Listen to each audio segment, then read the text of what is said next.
तो पुनः मैं सभी भक्तों और वैष्णवों को दंडवत प्रणाम करता हूँ।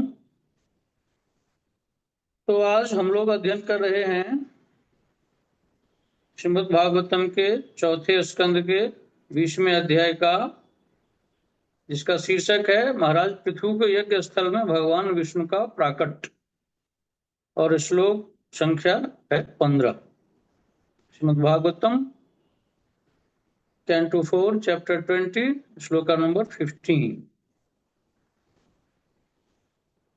तो जैसा कि हम लोग इस अध्याय में अध्ययन कर रहे हैं कि महाराजा पृथु जब उन्होंने 99 अश्वमेध यज्ञ संपन्न कर लिए और जब 100वें वो अश्वमेध यज्ञ का शुरुआत करने ही जा रहे थे, तो देवराज इंद्र ने उनके यज्ञ में बाधा पहुंचाई और उनको 100वां यज्ञ नहीं करने दिया।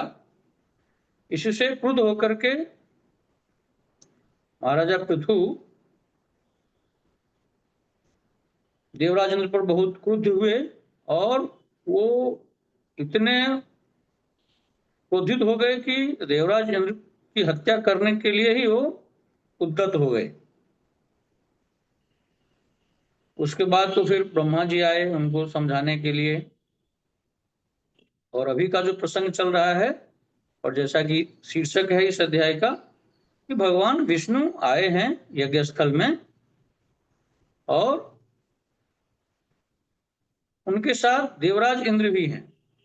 वो महाराजा पृथु से क्षमा याचना के लिए आए हैं, क्योंकि उन्होंने महाराजा पृथु को 100वें अश्वमेध यज्ञ करने से रोक दिया था। उनको 100वां अश्वमेध यज्ञ पूरा करने नहीं दिया था उनको।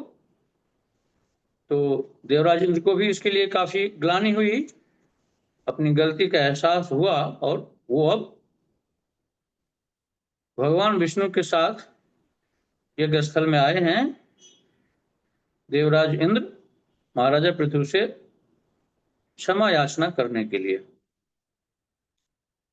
और इस अध्याय में भगवान विष्णु महाराजा पृथु को उपदेश कर रहे हैं, उनको सलाह दे रहे हैं कि राजकाज का संचालन कैसे करना चाहिए, जिससे उनके राज्य की जो नागरिक हैं, प्रजा है, वो सुखी हो, उन्नतशील हो।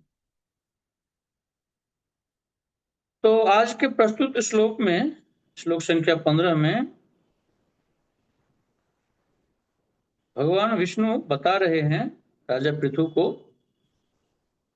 उनसे उपदेश कर रहे हैं कि यदि तुम विद्वान ब्राह्मणों से शिष्य परंपरा द्वारा प्राप्त आदेशों के अनुसार प्रजा का संरक्षण करते रहोगे और यदि तुम उनके द्वारा निर्दिष्ट धार्मिक नियमों का अनुसरण मनोरथों से अनासक्त रहकर करते रहोगे, तो तुम्हारी सारी प्रजा सुखी रहेगी और तुमसे स्नेह रखेगी। मतलब भगवान विष्णु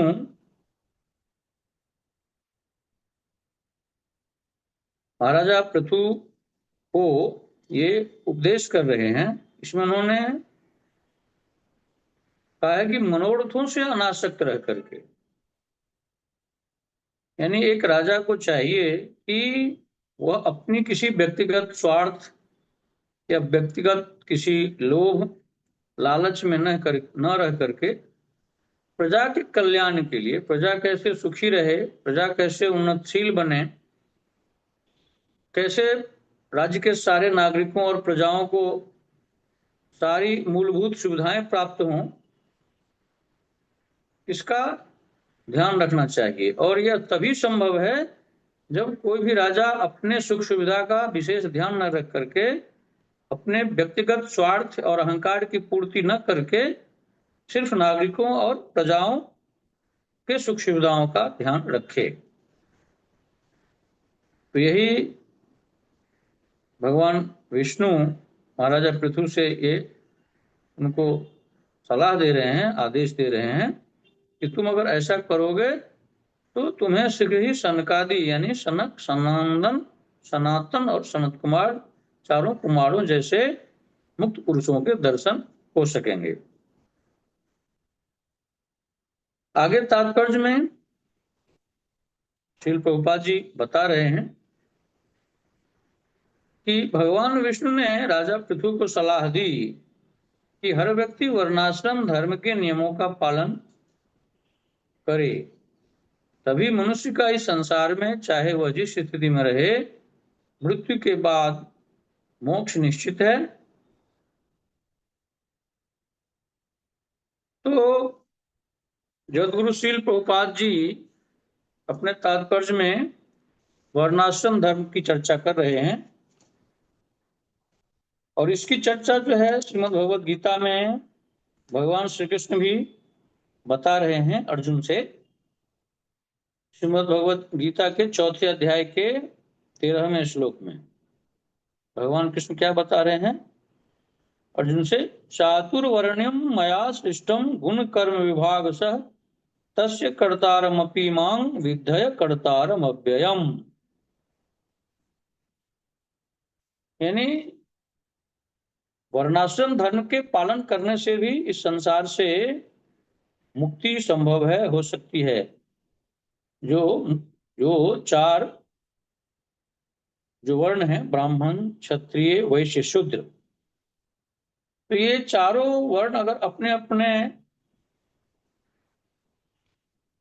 आश्रमों का ठीक ढंग से धर्मानुकूल अगर अपना जीवन यापन करें तो इसी से मुक्ति संभव है।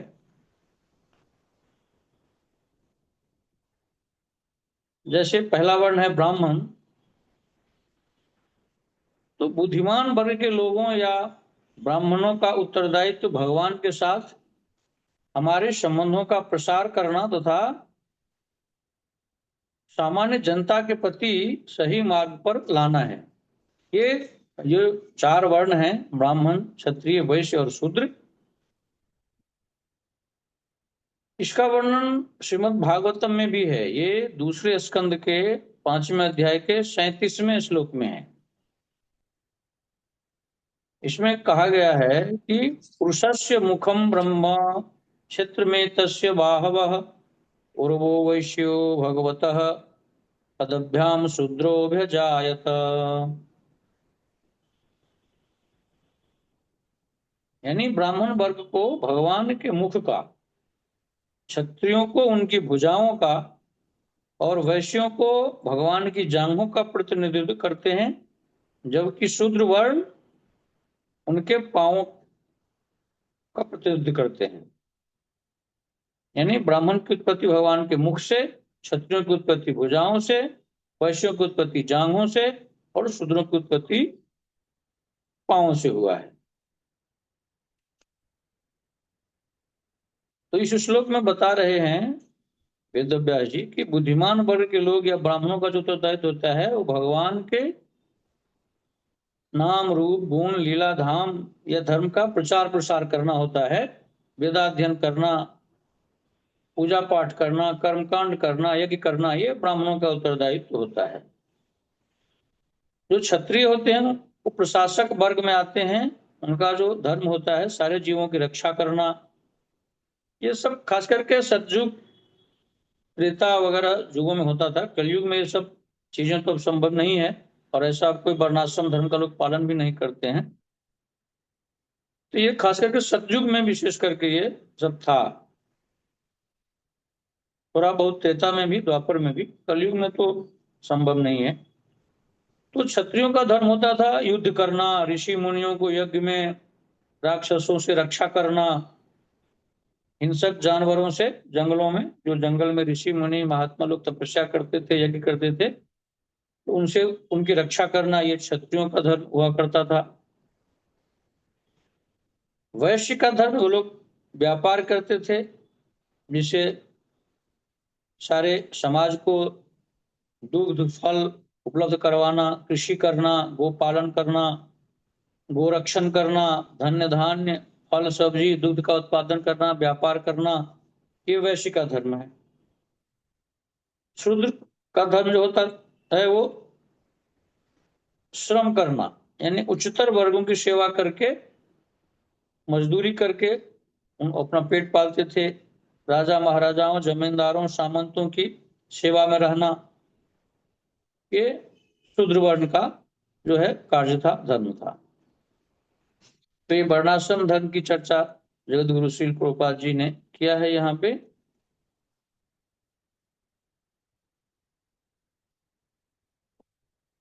आगे प्रभुपाद जी बता रहे हैं तात्पर्य में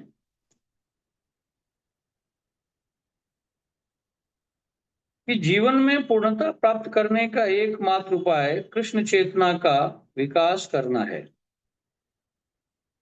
जिस प्रकार वर्णाश्रम धर्म का पालन विविध पुरुषों द्वारा विभिन्न पदों पर रहते हुए किया जाता है, उसी प्रकार कृष्ण चेतना के सिद्धांतों का पालन प्रत्येक व्यक्ति द्वारा संसार के प्रत्येक भाग में किया जा सकता है। प्रभुपाद जी के कहने का आशय यही है कि कलयुग में तो वर्णाश्रम धर्म का पालन ठीक से नहीं हो पाता है, संभव नहीं है, ये सब कुछ अस्त व्यस्त हो चुका है। तो इस कलयुग में जीवन का जो पूर्ण विकास एकमात्र कृष्ण चेतना का विकास करना है, यानी कृष्ण भावना भावित होना है। जैसा कि प्रभुपाद जी ने या प्रभुपाद जी की कृपा से विश्व के 150 देशों में लोग आज कृष्ण भावना भावित हो रहे हैं, कृष्ण नाम का प्रचार कर रहे हैं और भगवत प्राप्ति के लिए मनुष्यों को जो सुषुप्त चेतना है उसको जगा रहे हैं।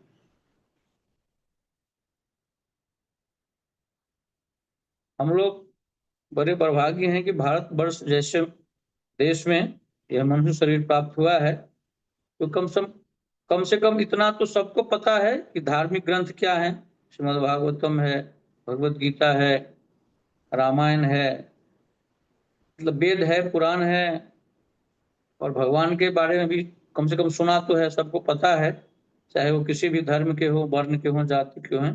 भगवान श्री राम, भगवान श्री कृष्ण, हनुमान जी, शंकर जी, सब देवी देवताओं के बारे में कम से कम सुना तो है।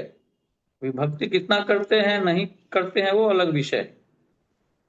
लेकिन बाकी अन्य देशों में, खास करके मुस्लिम देशों में और ऐसे ऐसे सुदूर देशों में, तो 150 देशों में आज जगत गुरु श्री प्रभुपाद जी की कृपा से इस्कॉन का मंदिर है और 24 घंटे वहां पे कहीं पे अभी ये मान लीजिए मंगला आरती हो रही होगी, कहीं बाल भोग लग रहा होगा भगवान को, कहीं राजभोग लग रहा होगा, कहीं शयन आरती भी हो रही होगी।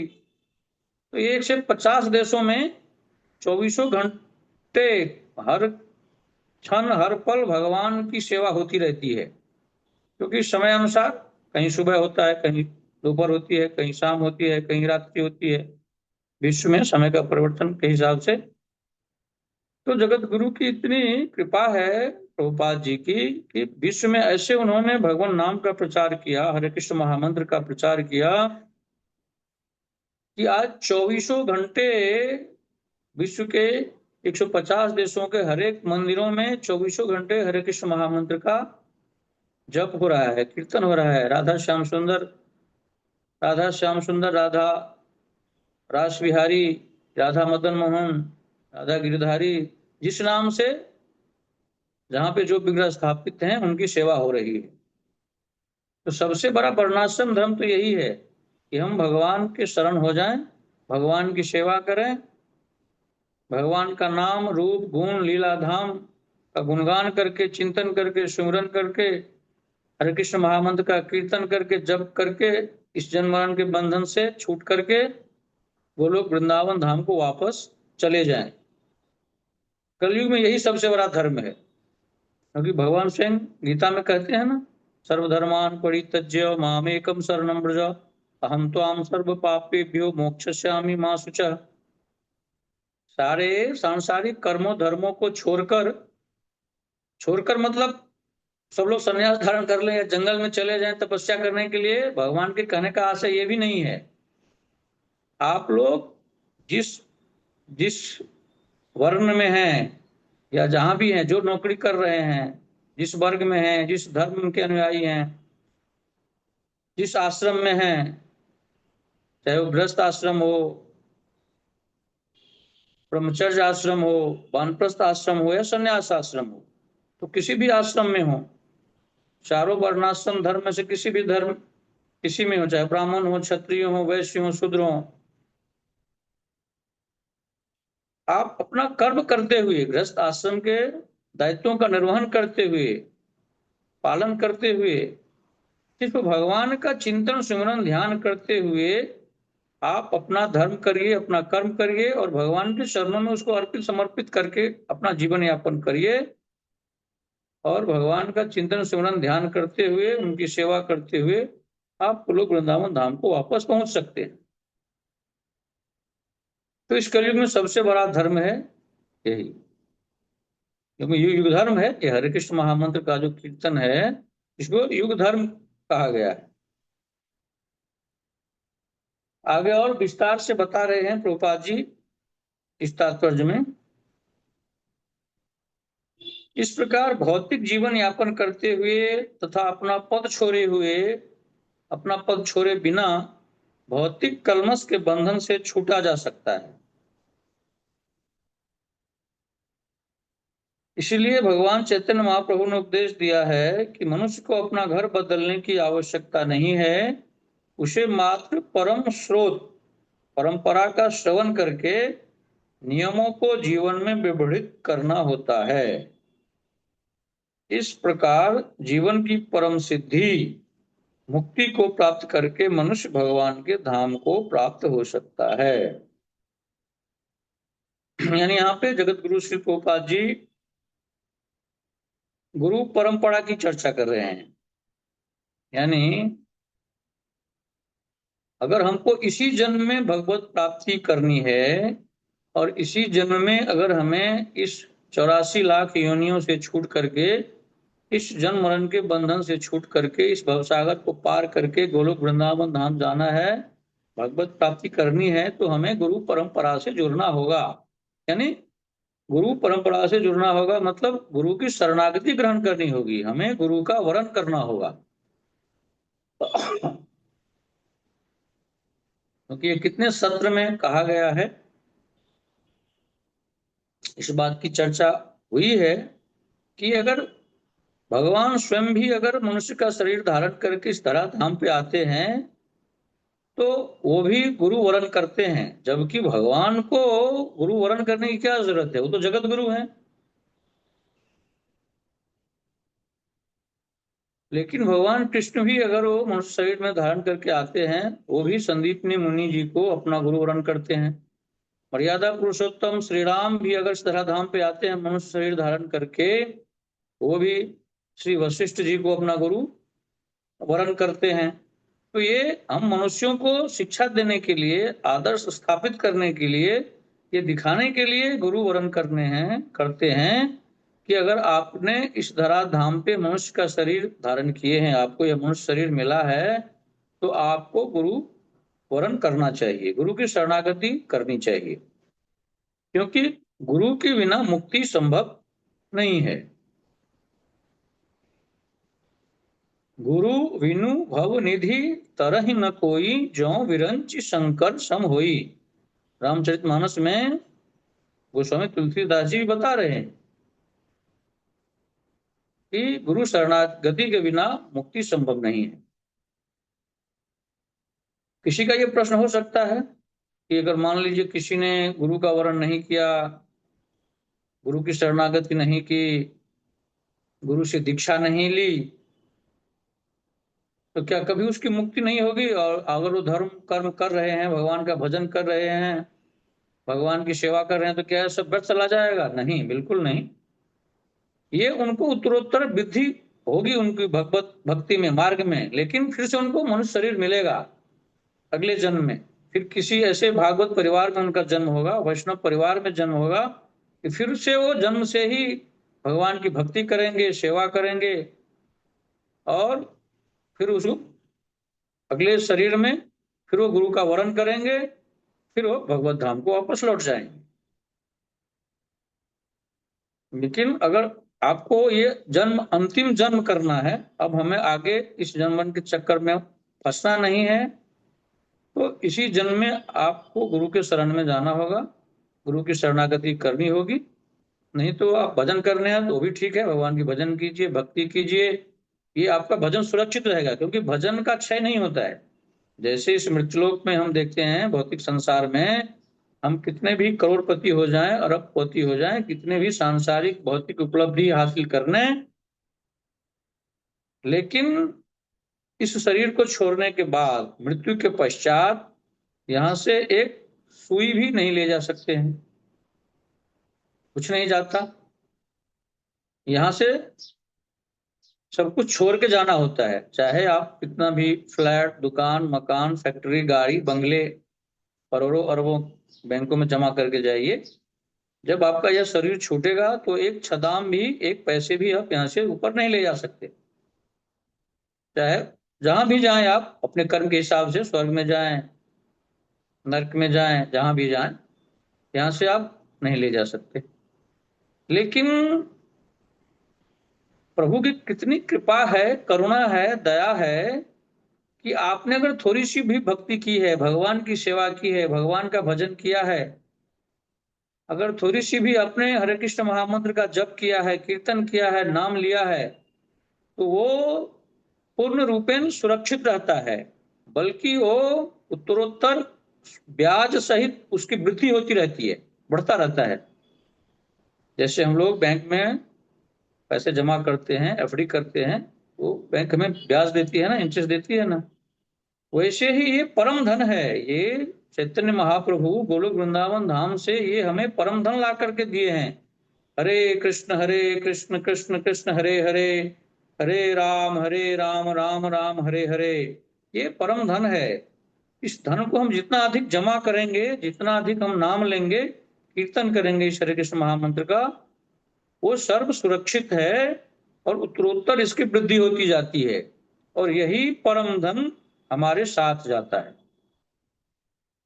तो दुर्भाग्यवश मान लीजिए कि जिस किसी ने इस जन्म में गुरु की शरणागति नहीं भी की, लेकिन उन्होंने कुछ समय तक भगवान की भक्ति की, भगवान नाम की चर्चा की, भगवान नाम का कीर्तन किया, हरे कृष्ण महामंत्र का जप किया, और दुर्भाग्यवश उनका शरीर छूट गया, गुरु की शरणागति नहीं कर पाए, तो अगला जन्म निश्चित रूप से उनको मनुष्य का शरीर मिलेगा, किसी भागवत परिवार में, वैष्णव परिवार में, और फिर अगले मनुष्य शरीर में वो निश्चित रूप से गुरु की शरणागति करेंगे, भगवान की भक्ति करेंगे, भजन करेंगे, और वो इस जन्म मरण के बंधन से मुक्ति पार करके फिर वो गोलोक वृंदावन धाम की प्राप्ति करेंगे। तो प्रभुपाद जी का कहने का आशय यही है।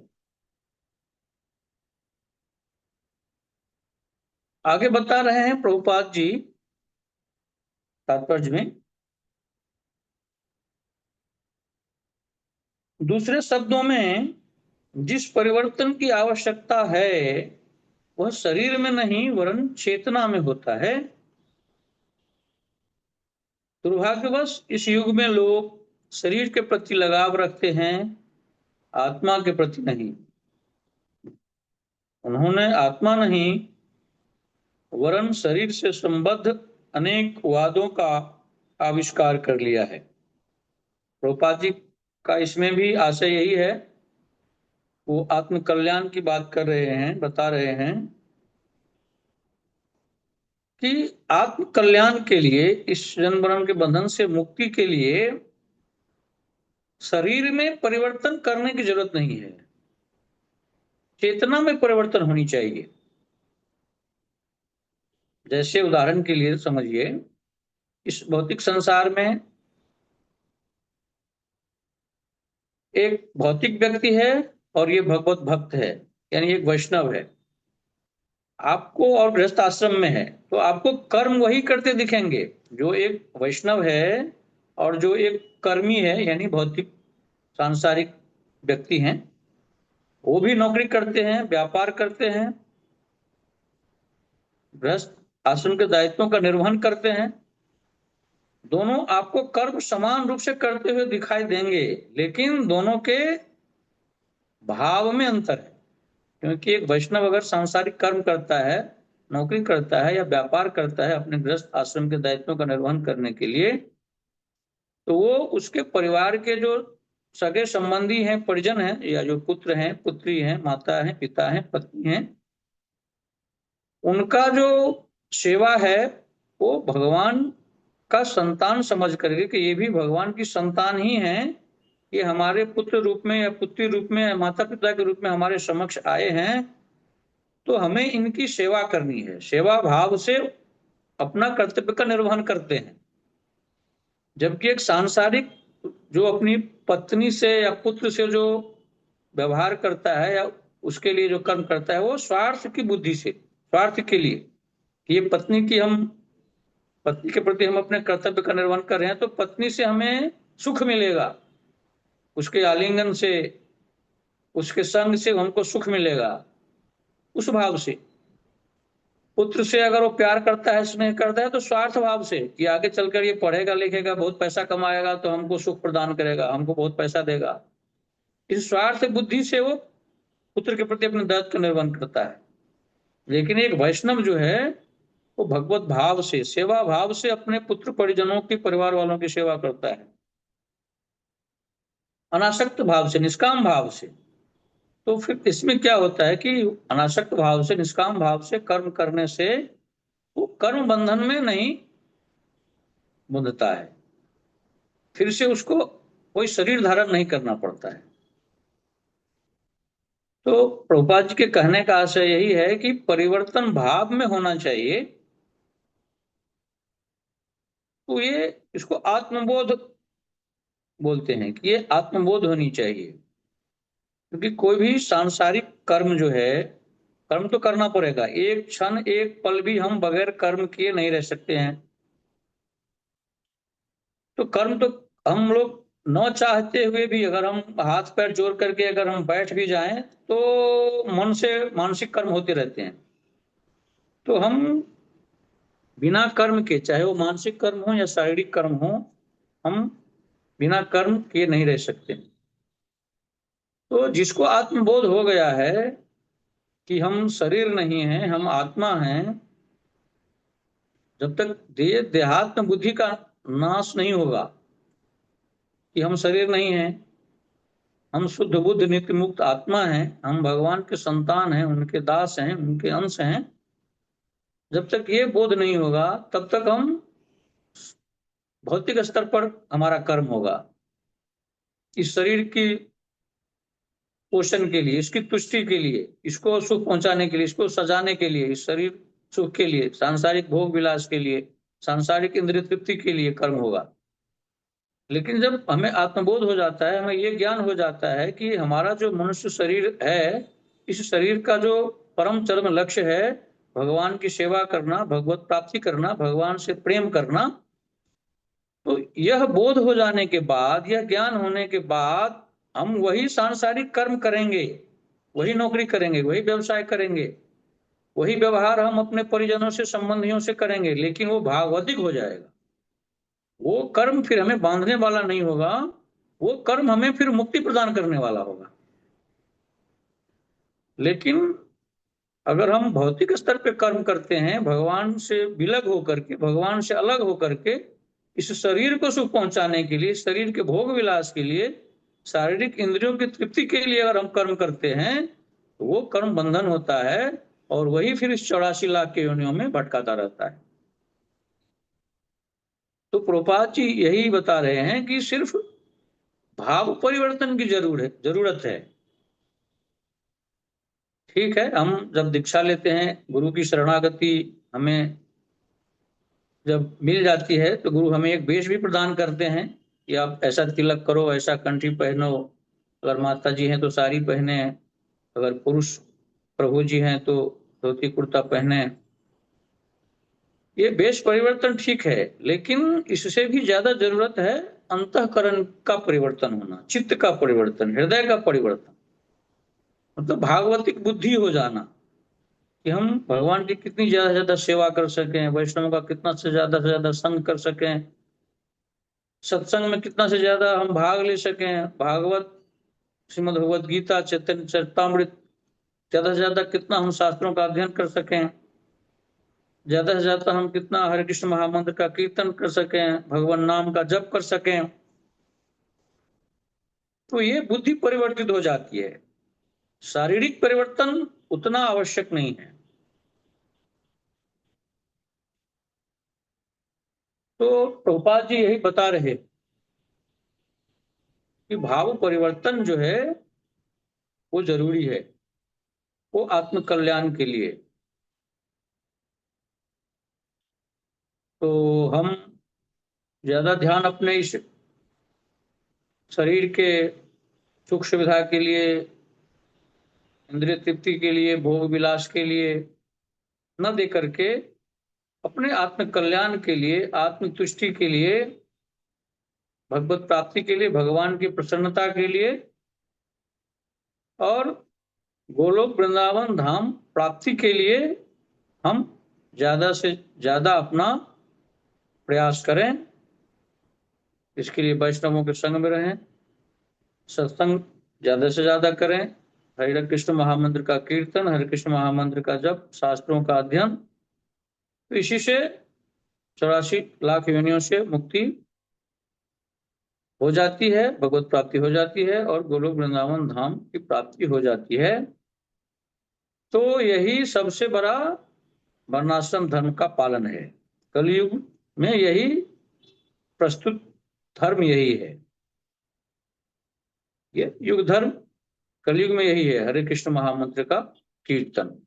हरे कृष्णा, हरे कृष्णा, कृष्णा कृष्णा हरे हरे, हरे राम, राम राम हरे हरे। तो तात्पर्य में बहुत विस्तार से बताया है प्रभुपाद जी, आप लोग बाद में पढ़ सकते हैं। तो मूल आशय प्रभुपाद जी ने तात्पर्य में यही बताए हैं। तो इसी नोट के साथ आज हम इस सत्र को विराम देते हैं। हरे कृष्णा। माता जी, किसी का कोई कमेंट हो, कोई जिज्ञासा हो?